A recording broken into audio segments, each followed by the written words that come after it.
안녕하세요. ERP 정보관리사 시작하도록 하겠습니다. 이번 시간에는 2020년도 사회기출문제 같이 풀어보는 시간 갖도록 하겠습니다.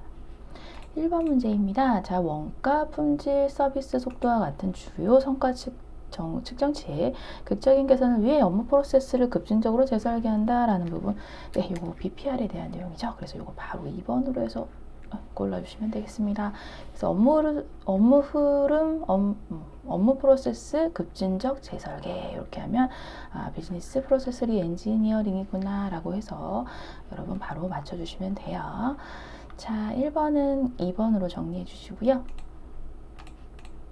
2번, 다음 중 ERP 아웃소싱의 장점으로 가장 적절하지 않은 부분입니다. 자, ERP를 이제 아웃소싱하는 경우가 있습니다. 그래서 회사 자체에 이제 IT 기반이 좀 부족하거나 직원이 좀 없을 경우에는 이렇게 아웃소싱을 통해서 ERP를 도입을 하는 부분이 있는데요. 자, 이런 아웃소싱은 자, 기업이 가지고 있지 못한 지식을 획득할 수 있다라는 점, 그런 것들이 상당히 좋고 인적 자원 절약할 수 있다라는 점, 그리고 이제 자체 개발에서 발생할 수 있는 뭐 부족의 위험 요소를 제거할 수 있다라는 건 상당히 좋지만 단점이 있어요. 자, 의존하게 된다는 거죠. 아웃소싱 업체에 종속성이 생길 수 있고 의존하게 된다라는 부분이 있습니다. 요거는 단점이에요. 단점, 안 좋은 점이다라고 보시면 되겠고요. 3번, 다음 중 ERP 선택 및 사용 시 유의점으로 가장 옳지 않은 부분입니다. 자, 지금 보시면 자, 유의점 바로 4번으로 골라주시면 되는데요. 자, 현 시점의 기업 비즈니스 프로세스를 유지할 수 있는 패키지를 선택해야 된다라는 거, 요거 아니죠. 우리 BPR 이런 거 중요했었잖아요. 그래서 업무 흐름을 재설계하려는 목적이 크기 때문에 ERP를 도입하는 거지, 현재 하고 있는 거 그대로 프로세스 유지하려고 이제 패키지를 선택하는 부분은 아닙니다. 그래서 3번은 4번으로 골라주시면 되겠습니다. 4번, ERP 구축의 성공 요인으로 가장 적절하지 않은 부분인데요. 자, 요거 2번인데요. IT 기술 중심으로만 하면 안 되고요. 이제 현업 중심으로 이 프로젝트가 추진돼야 되고, 이제 모든 임직원들의 이제 높은 관심과 참여가 필요합니다. 이런 것들이 구축의 성공 요인이었습니다. 정답은 2번으로 고쳐주시면 되겠고요. 다음 5번입니다. 자, 보기는 주 ERP 산업의 매출액 정보에 대한 마음이 급했나봐요. 네, 매출액 증가율을 이용합니다. 라는 부분이기 때문에 요거는 이제 전년 대비 매출액이 얼마나 증가했는지라는 그 증가율을 가지고 여러분들이 맞춰주셔야 되는 부분들이 있고요. 요거는 이제 2019년도, 2018년도로 해서 2019년도가 이제 금년도의 자산 매출이라고 생각할 수가 있겠죠. 현재 여기서는 금년도라고 생각하시면 되고요. 2018년도가 이제 전년도라고 생각하시면 됩니다. 네, 이렇게 한 다음에 이제 매출액 증가율에 따른 목표 매출액 부분인데요. 요거는 자, 공식은요. 금년도의 자사 매출액에다가 곱하기 매출액 증가율이기 때문에 1 플러스 전년 대비 자, 매출액 증가율 요걸로 해서 목표 매출액을 구하시면 됩니다. 자, 금년도 자사 매출액은 10억 주어져 있고요. 여기에서 1 플러스 전년 대비 매출액 증가액이에요. 그래서 전년 대비를 해야 되니까 전년도 걸 아래다 분모에 넣어 주시고요. 매출액 증가가 어떻게 되었는지니까 금년도 거에다가 전년도 거를 빼주시면 이만큼 증가가 됐다라는 공식이 형성이 됩니다. 이렇게 해주셔서 그대로 해주시면 1 플러스 이게 0.25 이렇게 돼요. 그래서 10억 곱하기 1.25를 곱하시면 12억 5천만 원 이렇게 나오시는 거 확인할 수가 있으십니다. 정답 2번으로 골라주시면 되겠네요. 다음으로는 6번. 다음 중 이익공헌도를 이용하여 목표 판매액을 할당하는 방법으로 적절한 것은 부분인데, 자, 목표 판매액을 할당하는 방법이 이제 여러 가지가 있습니다. 판매 할당이라고 해서 영업 거점별 할당, 그렇게 요거는 뭐 영업사원으로 할지, 뭐 상품 서비스별로 할지, 뭐 판매 지역별로 할지, 이렇게 거점을 정하는 가장 첫 번째, 가장 선행되는 단계가 영업 거점별 할당이라고 보시면 되겠고요. 자, 영업 사원별 할당 같은 경우는 영업 사원별로 말 그대로 하는 부분이에요. 그래서 이 공헌도를 이용하진 않습니다. 거래처 및 고객별 할당 같은 경우는 이제 거래처의 그 기존의 이제 판매 금액이라든가 수주 실적 경향이라든가 이런 걸 가지고 하기 때문에 이 공원도를 사용하지 않아요. 그래서 정답은 4번으로 맞춰주시면 되는 부분인데, 상품 및 서비스별 할당 같은 경우에는 이제 뭐 교차 비율을 이용한다든가 뭐 이익 공원도를 이용하기도 하고요. 교차 비율 같은 걸 이용하기도 하고, 뭐 제품, 상품, 서비스별의 시장 점유율을 고려해서 할당하기도 합니다. 그런 것들이 상품 및 서비스별 할당에 들어갔던 내용들이었습니다. 이렇게 해서 4번으로 골라주시면 되는 부분입니다. 네, 7번이네요. 다음 보기에서 거래처 및 고객별로 목표 매출액을 할당하려고 할 때, 거래처 및 고객별이네요. 고려사항으로 올바른 것은 부분이요. 교차 비율은 앞서 얘기했듯이 상품 및 서비스별 할당에 대한 부분이었기 때문에 거래처 및 고객별은 아닙니다. 자, 그리고 거래처 및 고객별로 목표 매출액을 할당하려고 한다면 과거 판매액이 얼마였는지, 그리고 수주 실적 경향이 어땠는지, 목표 수주 점유율이 얼마인지를 고려해서 거래처 및 고객별로 목표 매출액을 할당할 수가 있습니다. 그래서 고려될 사항은 기억, 니은, 리을 이렇게 해서 니은, 디귿, 리을 이렇게 해서 3번으로 골라주시면 되는 문제였네요. 8번, 가격 결정에 영향을 미치는 요인들 중에서 이제 내부적 요인으로 가장 옳지 않은 것은 무엇인가 라는 부분인데, 이 부분은 자, 내부적 요인이 있고요. 그리고 외부적 요인이 있어요. 그래서 내부적 요인 같은 경우는 이렇게 내부적 요인은 제품의 특성이라든가 그리고 비용이라든가 마케팅 목표가 어떤 건지라는 부분, 이런 것들이 내부적 요인의 이제 큰 카테고리라고 생각하시면 되겠고요. 외부적 요인은 이런 것들이 있었습니다. 고객 수요가 얼마인지, 어떤 건지, 유통 채널, 그리고 경쟁 환경이 어떤지, 그리고 법이나 규제나 세금 같은 것들 무시할 수가 없죠. 이런 것들이 이제 외부적 요인이라고 볼 수가 있는 부분들인데요.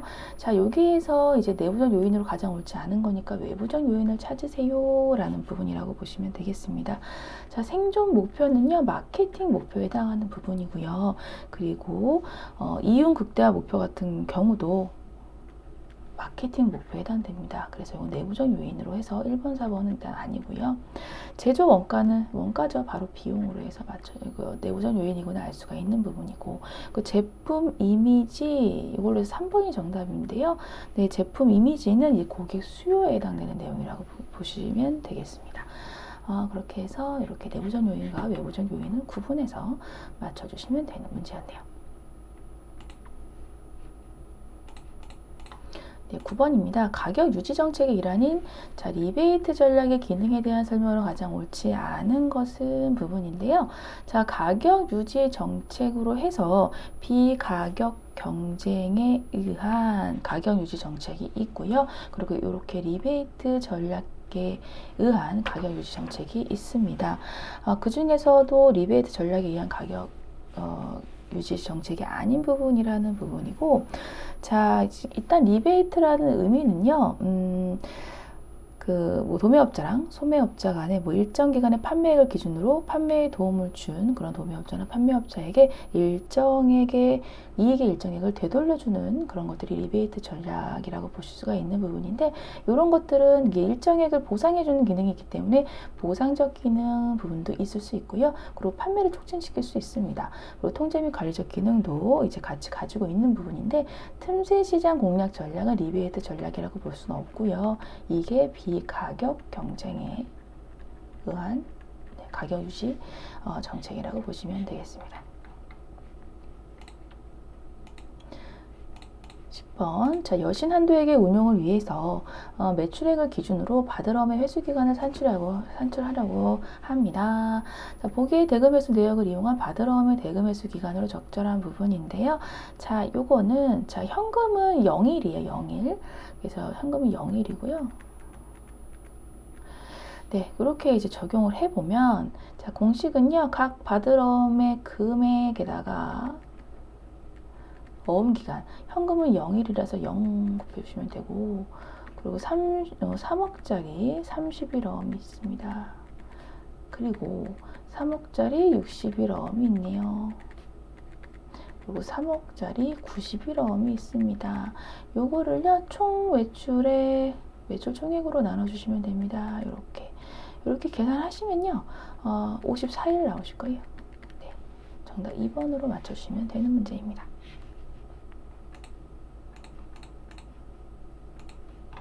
네, 11번이네요. 다음 중 공급망의 경쟁 능력을 결정하는 4가지 요소에 대한 설명으로 가장 적합하지 않은 부분입니다. 자, 경쟁 능력 결정하는 4가지 요소, 비용 있었어요. 비용 있었고요. 그리고 빠르게 신속하게 배달하고 뭐 이런 것들이 시간이었습니다. 그리고 자, 고객 욕구를 만족시켜 부가적인 이익을 창출하는 거 수익이 아니고요. 이거 품질이에요. 네. 3번이 틀렸고요. 자, 대응한다. 효율적 대응 유연성 맞습니다. 그래서 지금 비용, 시간, 품질, 유연성이 4가지 요소에 대한 부분이고 적합하지 않은 설명은 3번이었다라고 맞춰주시면 되겠네요.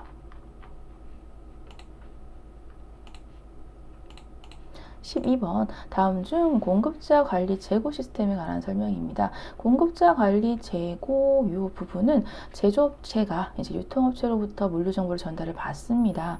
그래서 유통업체의 재고를 직접 관리하는 게 공급자가 유통업체의 재고를 직접 관리하는 게 공급자가 재고를 관리한다라는 것에 공급자 관리 재고 시스템이라고 볼 수가 있는 부분이고요. 그러다 보니까 즉 구매자의 물류 정보가 제조업체에 공급자에 전달이 되고 있다라는 부분 맞고요. 유통업체는 물류 거점의 운영을 제조업체에게 위임을 합니다. 그리고 제조업체가 유통업체 재고를 직접 관리한다. 그래서 공급자 관리 재고가 되는 부분이고요. 공급자는 그 구매자의 재고를 물류 거점에 보관하지 않고 분류하여 여기 틀렸네요. 자, 요거는 크로스도킹에 대한 내용이에요. 물류 거점에 보관하지 않고 24시간 운송하는 시스템, 여기서 크로스도킹 시스템이다라고 보시면 되겠습니다. 네, 이렇게 해서 4번 맞춰주시면 되는 문제였고요. 다음으로 13번 문제입니다. 자, 재고자산의 매입 단가가 자, 지속적으로 이게 하락하는 경우네요. 하락하는 경우.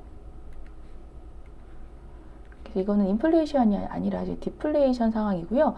이런 때 재고자산을 평가를 합니다. 그때 매출 총액이 크게 계산되는 평가 방법부터 순서대로 나열한 것으로 가장 옳은 것은인데요.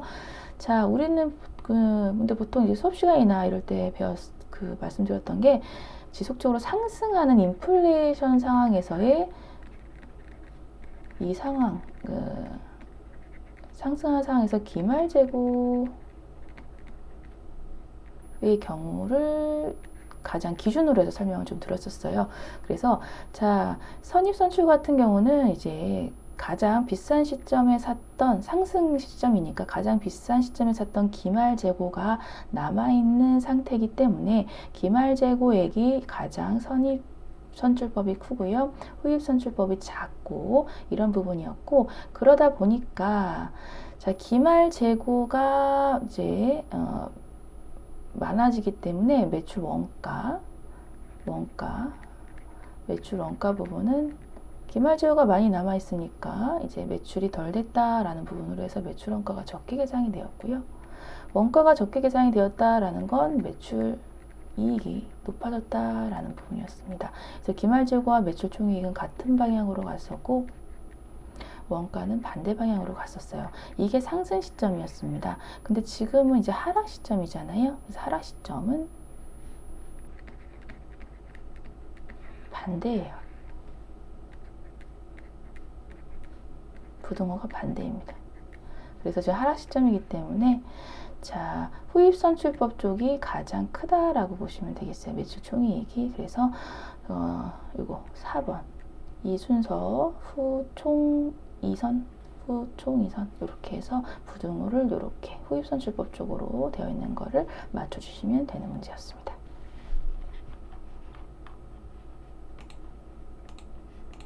14번. 자, 효율적인 운송 경로를 선정하기 위해서는 여러 가지 고려해야 될 사항들이 많은데요. 적절하지 않은 것을 찾아라 라는 부분입니다. 수배송 범위라든가 그리고 운송 화물의 특성, 적재율, 뭐 운송료 산정 기준도 그렇고 뭐 리드타임 이런 것도 모두 운송 경로에 이제 효율적인 운송 경로를 선정하기 위해 고려할 사항이 맞지만 운송 차량의 상태를 가지고 운송 경로를 선정한다라는 건 조금 좀 무리가 있습니다. 그래서 14번은 2번으로 좀 맞춰주시면 되는 문제였다라고 말씀을 드립니다. 15번 보기의 특징에 적합한 운송수단. 자, 운송량은 대량입니다. 중 또는 원거리에 적합합니다. 운임이 가장 저렴해요. 기후 영향도 가장 적게 받고요. 안전성 매우 높습니다. 일관 운송도 쉬운 편입니다. 라는 거. 자, 그랬을 경우에는 그 파이프라인 운송이 여기에서는 좀 특징에 가장 적합하다라고 보시면 되겠어요. 그래서 송유관 같은 거 이런 것들을 이렇게 쭉 파이프라인을 말 그대로 타고서 이제 액체나 기체 같은 것이 이제 운송되는 형태이기 때문에 운임도 저렴하고 기후 영향도 거의 받지가 않습니다. 대량으로도 그 원거리도 적합하고요.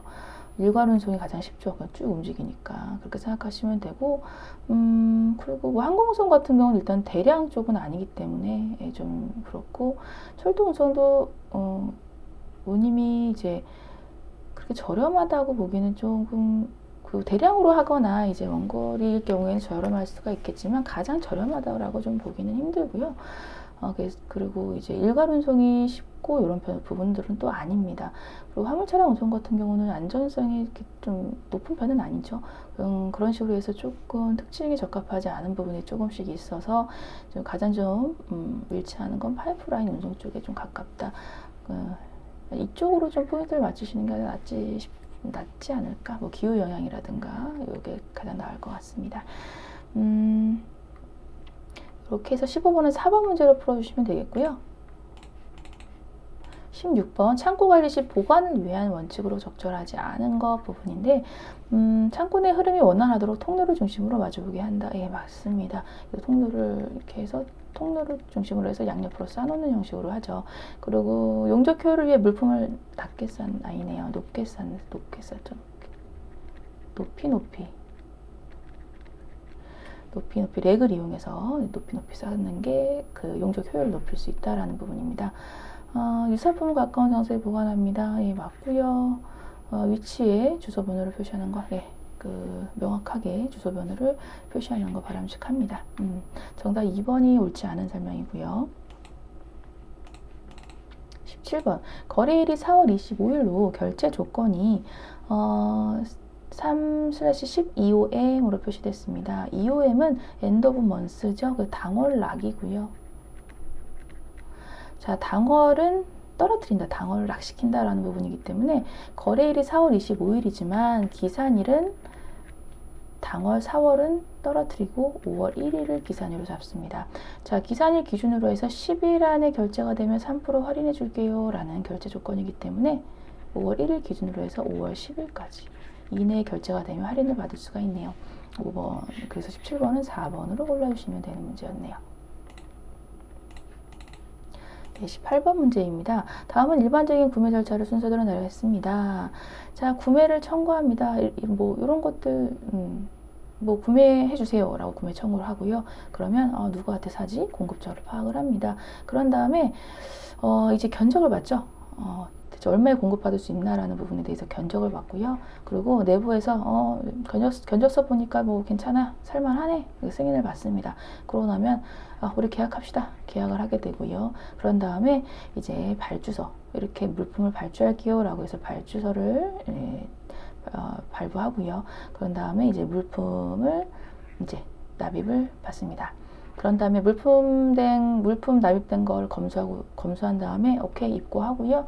그런 다음에 이렇게 구매한 거 구매한 내용에 대해서 통보를 합니다. 내부적으로. 그 다음에 잘 들어왔고 뭐 물건도 문제 없어, 구매 대금 결제해 라는 형식으로 해서 구매 절차가 일반적으로 나온다라고 해서 3번으로 골라주시면 되는 문제였습니다.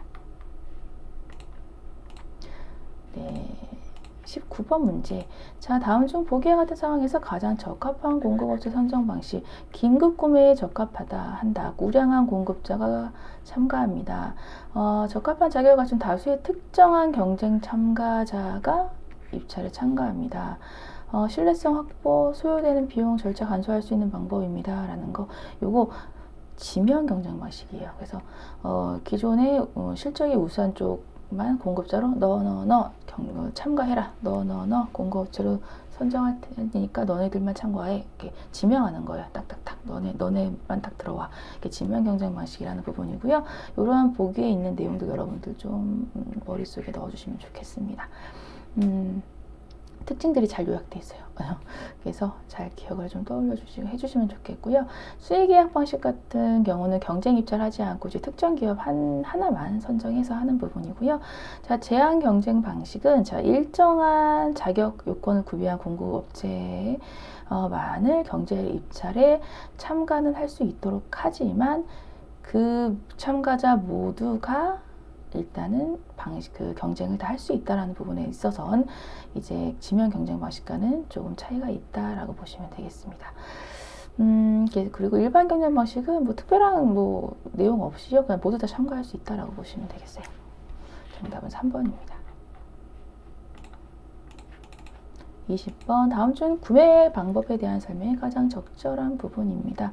자, 요거 구매 절차를 간소화하는 데 적합하다라는 거 투기 구매 아니고요. 요거는 일괄 구매 요거 부분이 가깝고요. 자, 생산 시기가 일정한 품목은 일괄 구매 아니고 예측 구매. 요런 것들. 시장 구매 요런 것들. 예측 구매가 시장 구매랑 동일한 용어거든요. 네. 그리고 시장 구매, 계속적인 가격 상승이 명백한 경우, 이거는 이제 투기 구매. 계절 품목 등 일시적인 수요 품목 등의 적합하다. 예, 수시 구매. 예, 이게 맞습니다. 그래서 정답 4번으로 골라주시면 되고요. 네, 여기까지 내용 살펴봤고 잘 안 풀리셨던 문제들은 다시 한번 떠올려 주시고 정리하시면서 마무리하셨으면 좋겠습니다. 이번 시간도 수고 많으셨어요. 감사합니다.